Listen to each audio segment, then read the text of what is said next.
बोधिसत्वाचं का उदाहरण दिलं? बोधिसत्व सांगितलं ना, बोधिसत्व भारतातून चीनला का गेला? बौद्ध धर्मामध्ये बोधिसत्व नावाचा एक माणूस होऊन गेला, संत होऊन गेला. बौद्ध धर्मामध्ये एक संत होऊन गेला बोधिसत्व. तो भारतातून चीनला गेला 1400 वर्षापूर्वी. माऊली केव्हा झाले? 750 वर्षापूर्वी. हा माणूस झाला 1400 वर्षापूर्वी.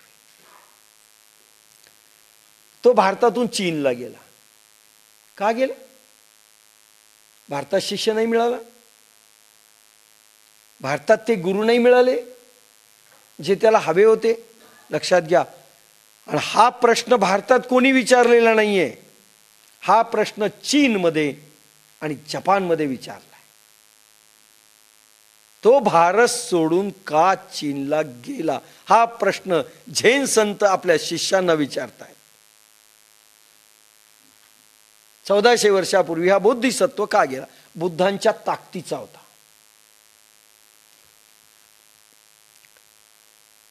चौदाशे वर्षापूर्वी बोधिसत्व भारतातून चीनला गेले. बरेच गेले, त्यांच्याबरोबर काही शिष्यही गेले.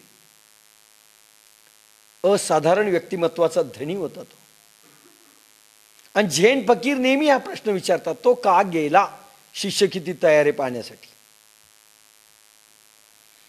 कारण असे असू शकते की त्याने मिळवलेली आध्यात्मिक संपत्ती वाटण्याकरिता तेथे लायक अनुयायी भेटले नाही.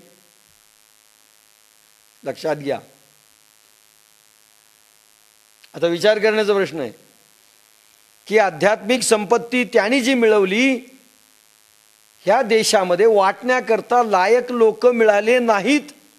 चला चीनमध्ये जाऊ. मग चीनलाच का गेला? मजबुरीत तो चीनला गेला असेल. कारण संपत्ती सर्वांना वाटता येत नाही. आध्यात्मिक शिरणी नाहीये, घ्या घ्या घ्या वाटण्याची प्रसाद नाहीये. हिरे सर्वांना देता येत नाहीत, नाही देता येत. पारखी जर हिऱ्याचे नाही भेटले तर गारगोटी समजून फेकले जाऊ शकतात हे हिरे. समजा कोरवारने हिरा आणून दिला, हे घे तुला हिरा. कोरवार हिरा, हा हिरा आहे आणि कोरवार देतील, द्या फेकून. कारण पारखी नाहीत ना मी. म्हणून तो हिरा, आध्यात्मिक हिरा कसा वाटेल म्हणून कदाचित गेला असेल. जाऊ शकतात. हिरा आणि गारगोटी मधला फरक समजू शकत नाही म्हणून म्हणलं आपल्याकडे तेच यावेत ज्यांना हिरा आणि गारगोटी मधला फरक समजतो. हेही संत तेही संत, हेही फलाणे हे तेही फलाणे, दोन्ही सारखे. हाही ग्रंथ श्रेष्ठ तोही ग्रंथ श्रेष्ठ. हे पारखी जर नसतील उपयोग काही नाही. हिरा देऊ नये, दाखवू देखील नाही अशांना. तर ते फेकून देतील, उपयोग काय होईल? कारण जी संपत्ती बोधिसत्वानी ध्यानाची मिळवलेली होती, ध्यान अशीच अदृश्य संपत्ती आहे. त्याला पारखी शोधावा लागतो. आणि जो घेण्यास पात्र नाही, तयार नाही, त्याला देण्याचा कुठलाही उपाय नाही. घेण्याची पात्रता लागते, त्याला देण्याचा दुसरा उपाय नाही. जाऊ द्या जाऊ द्या, कोण नाही. एक लंगडं भेटलं, एक आंधळं भेटलं आणि एक बैर भेटलं, करा भाषण यांच्या समोर. एक लीडर गेले भाषण द्यायला. ते लीडर आले म्हणले की गावातले सगळे गेले पळून. त्यांनी पाठवली, आणा म्हणले धरून. 3 भेटले, एक लंगडं, एक बहिर आणि एक आंधळं. म्हणले महाराज हे 3च भेटले. नाही आमदार साहेब, हे 3च भेटले, हे पळून जाऊ शकत नाही, तेच राहिले म्हणले, बाकी गेले पळून. ठीक आहे म्हणले, यांना ऐकूत आपण. असा उपाय नाही आहे. हृदय मंदिर ज्यांनी खुले केले तेच पात्र आहेत. तुकारामांनी देखील असं म्हटलंय, दार उघड नाही, नाथ महाराजांच्या याच्यात आहे, बये दार उघड, दार उघड बये दार उघड. काय सुंदर आहे. दार उघड बये दार उघड. जो स्वतःच्या हृदय मंदिरातलं उपादेय हृदयातलं दार उघडतो तो पात्र आहे. बौद्धी धर्माने दार ठोठावले असेल हो, पण कोणी उघडलं नाही आपलं हृदय मंदिरातलं दार. केला असेल ना प्रयत्न. ध्यान साधना एकेकाळी भारताचा प्राण होता, पण त्यावेळेस कोणी तयार नाही म्हणून तो गेला असेल. एकेकाळी प्राण होता. नेहमी म्हणून हा प्रश्न विचारला जातो की बौद्धी धर्म भारत सोडून चीनला का गेला. कारण हे आहे की ध्यानाची पूर्वापार संपत्ती देशातून संपली. कारण नित्य साधना केली नसेल तर ध्यानाची संपत्ती लयाला जाते. लक्षात घ्या एक शब्द. ध्यान असा अनुभवाची संपत्ती आहे. नित्य साधना असावी लागते, परंपरागत साधना असावी लागते. आणि ही साधना जर नसेल तर ती संपत्ती संपते, लयाला जाते, सडते, गळते, झिजते, मरते, काही राहत नाही. तुम्ही काही दिवस साधना करू नका, तुमचे अनुभव पहा काय होतं. ध्यान तर त्याच्या पलीकडची गोष्ट आहे. सारखा उजाळा रोज नित्य संस्काराचा असला पाहिजे, साधनेचा प्रखर बहर असला पाहिजे. कधी केली कधी नाही केली तरी येत नाही. ती सडते, गळते, संपते हळूहळू. मग साधकाची श्रद्धाही कमी होते. हाताला काही लागत नाही. असे म्हणतात 7000 वर्षापूर्वी मोहेंजोदारो आणि हडप्पाच्या उत्खननामध्ये ध्यानस्थ मूर्ती निघाल्या. मोहेंजोदारो आणि हडप्पा यांच्या उत्खननामध्ये ध्यानस्थ मूर्ती निघाल्या. याचा अर्थ त्या काळात ध्यान करणारे कोणीतरी होतं. जे बौद्धी धर्म भारतात निघाला, भारतातून चीनला जायला निघाला 1400 वर्षापूर्वी, तोपर्यंत कोणीही राहिलं नाही आणि घेणारे राहिले नाहीत असा अर्थ होता. 7000 वर्षापूर्वी दगडाची मूर्तीतून ध्यान आहे. जैनांच्या मूर्ती पहा, बुद्धांच्या मूर्ती पहा, ध्यानस्थ आहे. पण आज मूर्तीतच जैन धर्म आहे. महावीरांचं आणि बुद्धांच्या काळातलं ध्यान संपवलं, खाली कोसळले धर्म. आता कर्मकांडांच्या जोखडात बसलंय ते धर्म. सगळेच बसले. म्हणजे हालत कशा झाल्या धर्माच्या 1400 वर्षापूर्वी हे सांगताय. म्हणजे कोणीतरी ध्यान करणारे होते जे मूर्तीतून अभिव्यक्त झाले. आता ध्यान करणारं कोणीच नाही. कदाचित बौद्धी धर्माला कोणी ग्राहक मिळाले नाही नसतील. ग्राहक पाहिजे ना, घेणारा नसतील मिळाले. जे भेटले ते शास्त्री पंडित भेटले असतील, ज्यांचे शास्त्र कंठामध्ये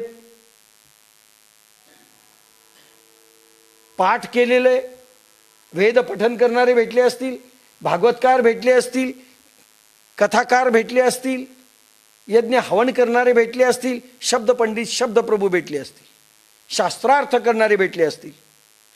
ध्यानाला ही माणसं कुचकामी आहेत. शब्द रटलेले महाराज भेटले असतील, शास्त्री भेटले असतील. ध्यानाच्या संबंधात गप्पा मारणारे भेटले असतील. ध्यान काय असतं गप्पा मारणारे भेटले असतील. गप्पा मारणारे वेगळे व ध्यान जाणणारे, अनुभव देणारे व घेणारे वेगळे. दोन गोष्टी वेगळ्या आहेत. ध्यान घेणारे व ध्यान देणारे, अनुभव घेणारे, अनुभव देणारे ही फळी वेगळी आणि शब्दातून ध्यान सांगणारे शब्द पंडित वेगळे. बौद्धी धर्म का गेला हा चिंतेचा विषय आपल्याला नाही झाला कधी, तो झालाय फॉरेनच्या लोकांना.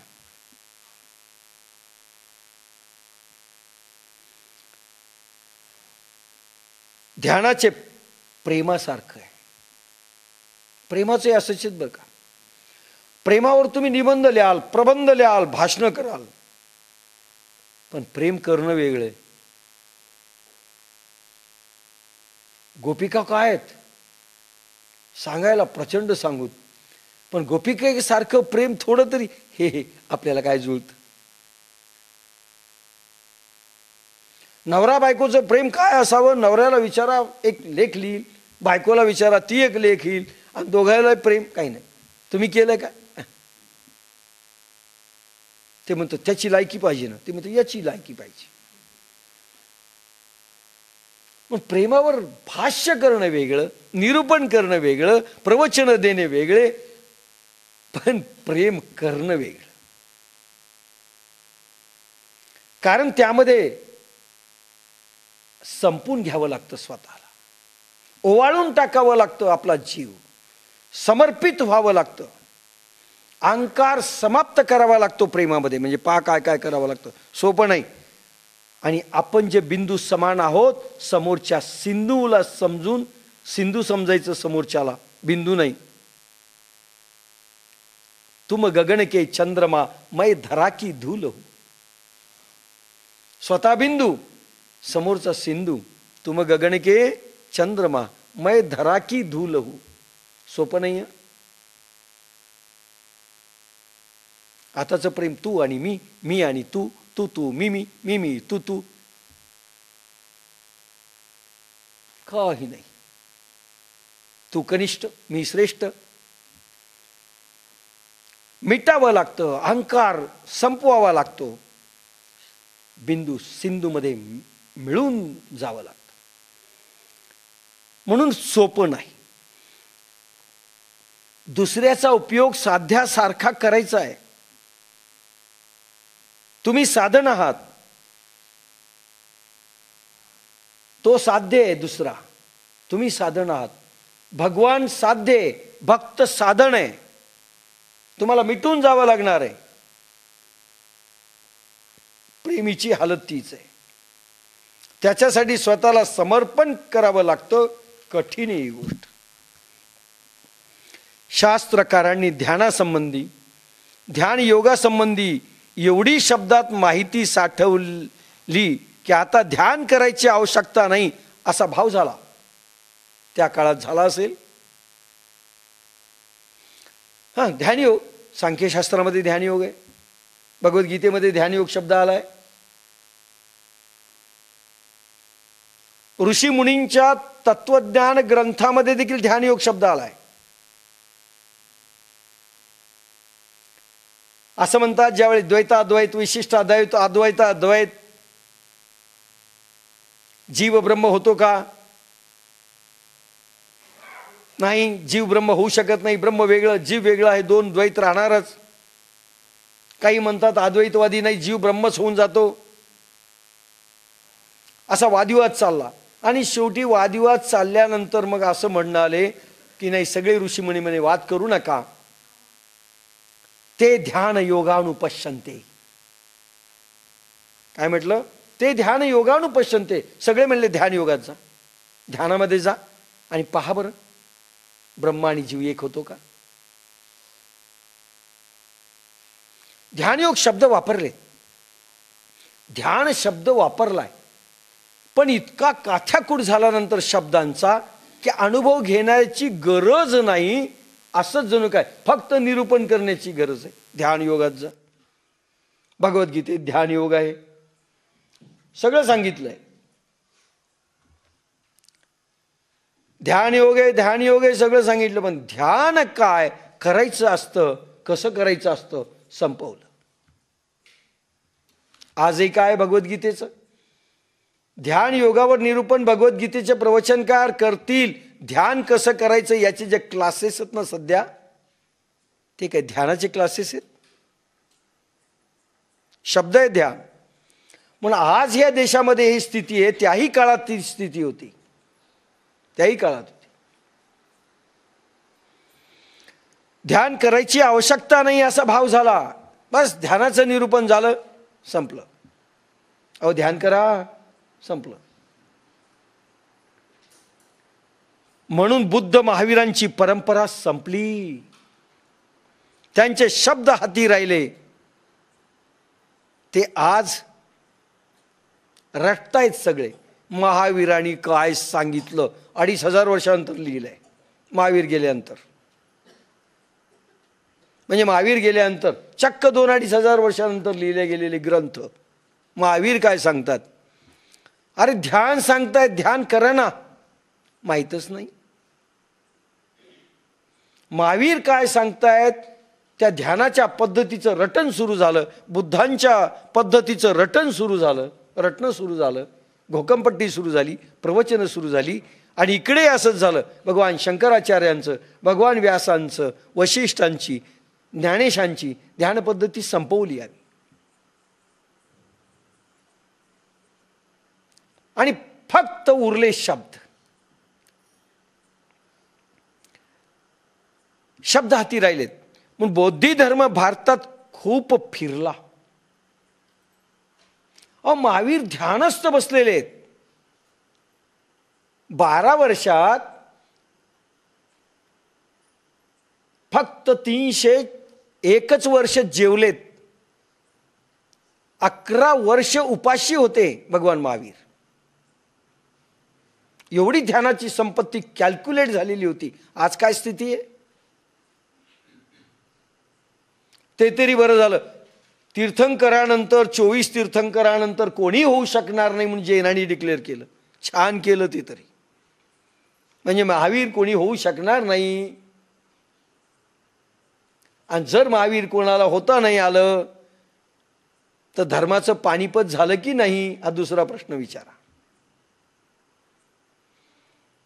पण महावीरानंतर ध्यान पद्धती उच्चाटन झाली. कारण 1400 वर्षांतर बुद्धानंतरही उच्चाटन झाली. कारण याला हिंदुस्थानातून चीनला जावं लागलं. इथं ग्राहकच मिळाला नाही. आजही ग्राहक कुठेच नाही. आपल्याकडे किती ग्राहक आहेत आणि जे मिळाले ते तरी किती आहेत करणारे. बौद्धी धर्म भारतात खूप फिरला. शब्द पंडित भेटले, ते सरस्वती पुत्र होते. तर्कावर आधारलेले त्यांच्याकडे शब्द संपत्ती होती. तर्कावर. जीव श्रेष्ठ की ब्रह्म श्रेष्ठ, जीव ब्रह्म होतो की नाही, ध्यान पद्धती श्रेष्ठ की भक्ती मार्ग श्रेष्ठ. आजही तेच चाललंय काथ्याकुट. भक्ती समजलेली नाही बरं का आज, पण काथ्याकुट तोच आहे. कलियुगामध्ये भक्ती श्रेष्ठ आहे. भक्ती काय माहिती नाही. तुम्ही केली का माहिती नाही, काही माहिती नाही. पण श्रेष्ठत्व मात्र निरूपण आहे. तर्क जर त्यांच्याशी तुम्ही करायला बसले तर हरून जाल. एवढे शब्द पंडित होते त्याही वेळेस, आजही आहेत. पण त्यांना ध्यानस्थ पथिक भेटला नाही. बोधिसत्वाला समाधीस्थ अवस्थेतील संत किंवा योगी नाही भेटला. जो अखंड समाधीमध्ये आहे की बोधिसत्वाला वाटावं इथे राहावं, आपण काही त्याच्याकडनं घ्यावं किंवा आपण काही द्यावं. घेणारे नाही, देणारे नाही, दोन्ही भेटले नाही. पंडित भेटले पण अनुभवी भेटले नाही ध्यानाचे. म्हणून झेन संत विचारतात, तो का गेला बौद्धी धर्म भारतातून चीनला का गेला? आपल्या शिष्याला जपानमधील झेन संत विचारतात. म्हणजे शिष्य किती शार्प आहेत त्याला काही माहीत नाही का उत्तर? हेही पाहायचं आहे. जे मी तुम्हाला आता उत्तर देऊन टाकलं. तुम्हाला विचारला असता हा प्रश्न, सांगा बौद्धी धर्म भारतातून का गेला, तुम्ही म्हणताल आम्हाला काय माहीत, बौद्धी धर्म काय हेच माहिती नाही. आम्ही असतो तर त्याला जाऊ दिलं नसतं. म्हणून झेन संत विचारतात तो का गेला, कारण ध्यान करणारे भेटले नाहीत म्हणून चीनला गेला का. बौद्धी धर्म गेला, ह्या देशातला ध्यान सूर्य गेला असं काही जणांनी म्हटलंय. ध्यान सूर्य गेला, हिरवळ संपली, अध्यात्म देशातलं संपलं, निष्प्राण मंदिरं उरली आणि शब्द पंडित उरले. आज तरी काय मंदिरामध्ये सांगा, करोडो रुपयाचे मंदिर आम्ही बांधले, निष्प्राण नाहीत. काय तिथे ध्यान करणारा साधक निर्माण नाही झाला, ते मंदिर निष्प्राण आहेत, त्या मूर्त्या निष्प्राण आहेत.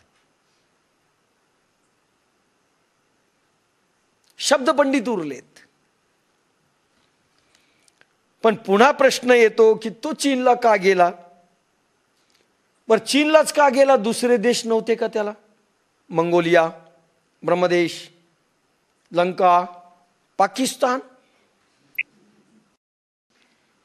त्यावेळेस नव्हतं म्हणा. अरबस्तान, तुर्कस्तान तिथे जायचं होतं, चीनला का गेला. भारतात बुद्ध ज्यावेळेस झाले त्यावेळेस चीनला लाओत्से झाला.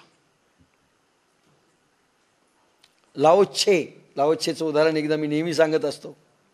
चीनचा संत लाओत्से जो खंजिरी वाजून नाचत होता, एक मदमस्त चांगच्छे, हा लाओत्से. हा लाओत्सेचं एक दुसरं उदाहरण आहे, पण आज नाही सांगत. त्यावेळेस लाओत्से पैदा झाला तिथे चीनला. एकाच वेळेस इकडे बुद्ध तिकडे लाओत्से. बुद्धाने तरी शब्दांचा उपयोग केला सांगण्याकरता, ध्यान साधना काय काय असेल. तरी बुद्धांचे हाल तुम्हाला सांगतो. बोधी वृक्षामध्ये ज्यावेळेस बुद्धांना त्यांची शिष्या, तिचं नाव